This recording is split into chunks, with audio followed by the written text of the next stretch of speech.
जय हिंद क्लास। मैं आज आप लोग को डिस्टेंस, स्पीड और टाइम से रिलेट फार्मूला बताऊंगा। यदि आपको कोई भी डिस्टेंस बराबर फार्मूला पूछे तो डिस्टेंस बराबर याद रखिएगा स्पीड इंटू क्या होता है, टाइम होता है। Distance equal to speed into time होता है। ठीक है, डिस्टेंस बराबर क्या होता है, distance equal to speed into time.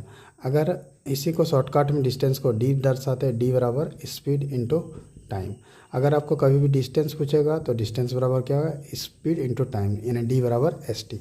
अगर इसी से आपको शॉर्टकट अगर पूछेगा, कभी कभी सवाल में स्पीड निकालने बोलेगा तो स्पीड बराबर क्या होगा, डिस्टेंस बाय टाइम।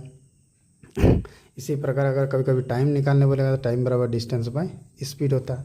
अब इसी को अगर आपको हिंदी में समझना है तो दूरी बराबर फॉर्मूला क्या होता है, चाल गुना समय।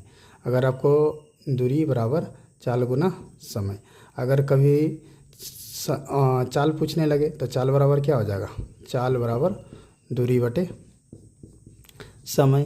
अगर आपको समय पूछे कभी तो समय बराबर क्या हो जाएगा, दूरी बटे चाल। ठीक है, मेन फार्मूला ये करके दूरी बराबर चाल गुना समय होता है।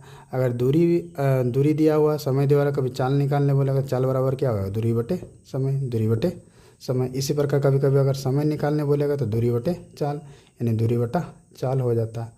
इसी प्रकार को आपको अगर इंग्लिश में पूछेगा तो डिस्टेंस बराबर क्या होता है, स्पीड इंटू टाइम, डी बराबर एस टी। और अगर कभी कभी आपको स्पीड पूछेगा तो डिस्टेंस बाय टाइम, यानी डिस्टेंस बाय टाइम। कभी कभी टाइम पूछेगा तो टाइम बराबर डिस्टेंस बाय स्पीड, तो डिस्टेंस बाय स्पीड। इस तरह से दूरी चाल का आपको कंप्लीट फार्मूला मिल गया। इससे जितना भी रिलेटेड सवाल होगा आप आसानी से सॉल्व कर सकते हैं। ठीक है।